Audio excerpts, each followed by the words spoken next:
realistic option? You see, let me take it from the perspective of the victims of the atrocities that Boko Haram has committed.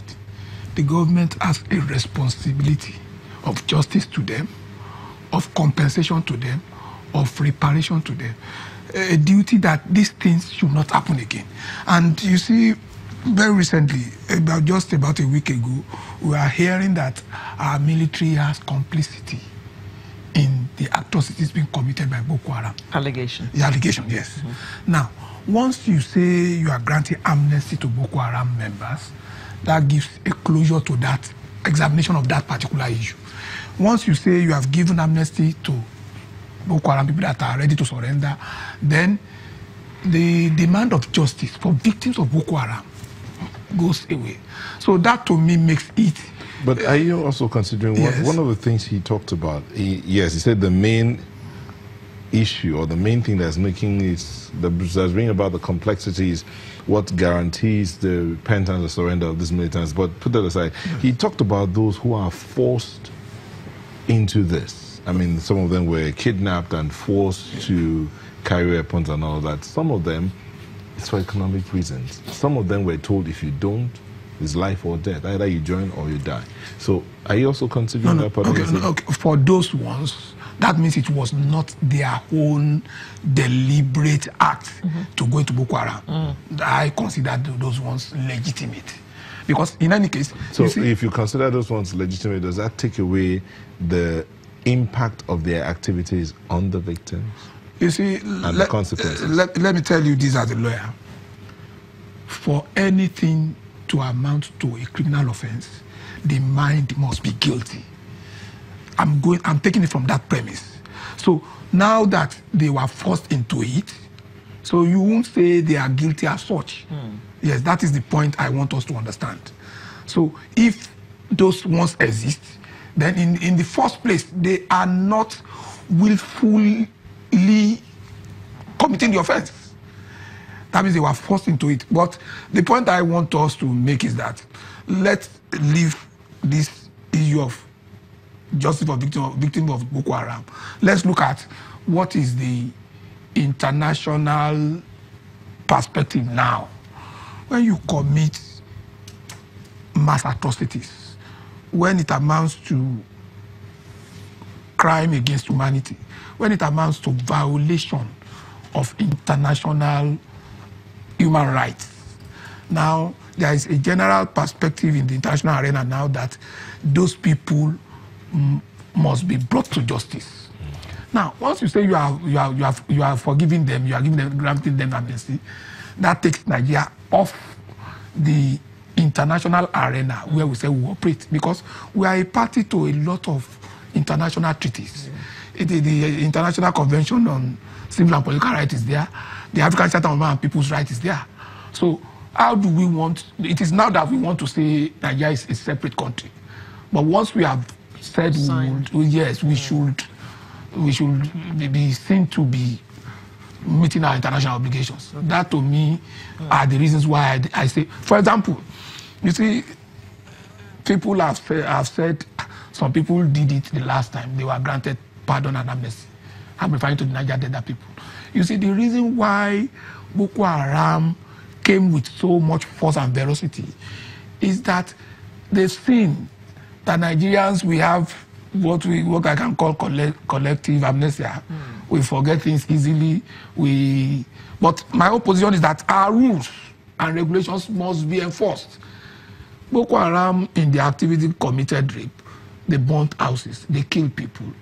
So what happens to what we call justice? Okay. Mr. Dapolo,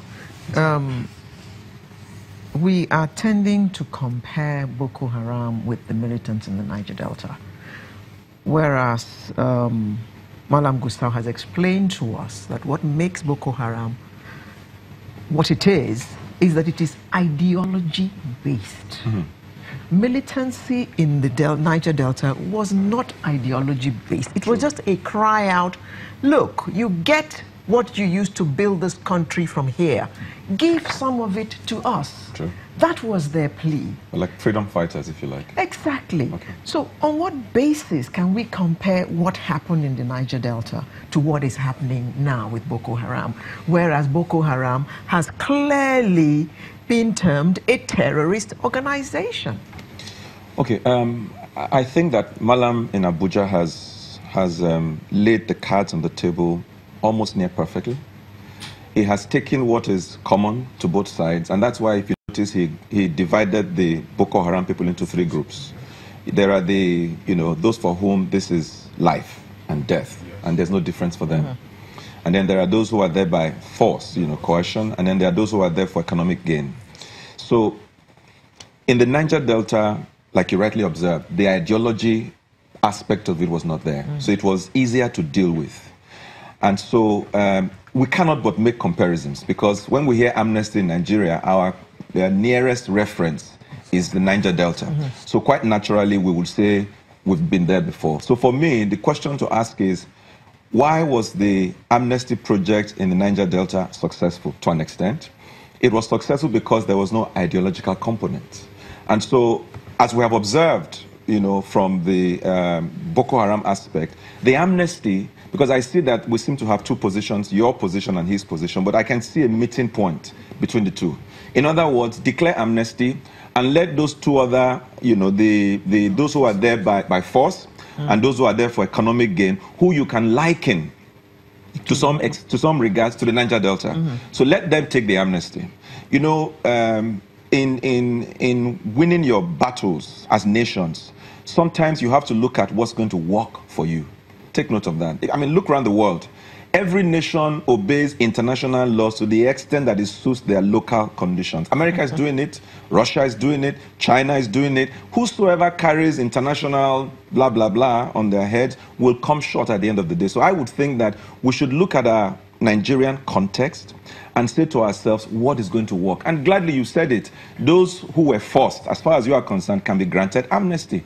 The chances are the ideological Boko Haram will not accept your amnesty anyway. So why don't we offer it? Those who will take it, let them take it. And like he has rightly said in Abuja, then you divide them. But he also asked the question, what will guarantee the surrender of this militants? What's the guarantee that when they collect that amnesty, they are actually repentant? Okay, because remember when he talked about the ideology, he also talked about those who were coerced, and then having come in, they now gained that idea, bought into that ideology. So I'm hoping that the amnesty that the federal government is talking about is not just a word being dropped on the ground. I'm hoping that things would happen before and after. For example, with the Niger Delta guys, there was interaction with them. There was like an agreement that, okay, if we do this, you guys will do this. That's one. Two, immediately they were dropping their arms. Government was occupying them. They had trainings. So, I mean, I trained some of those guys. I have a former militant who is today a lawyer. He's married. We are friends on Facebook. So it's not just enough to say, here you are, this is amnesty. Other things must follow. You must be, so that if the government has a holistic approach,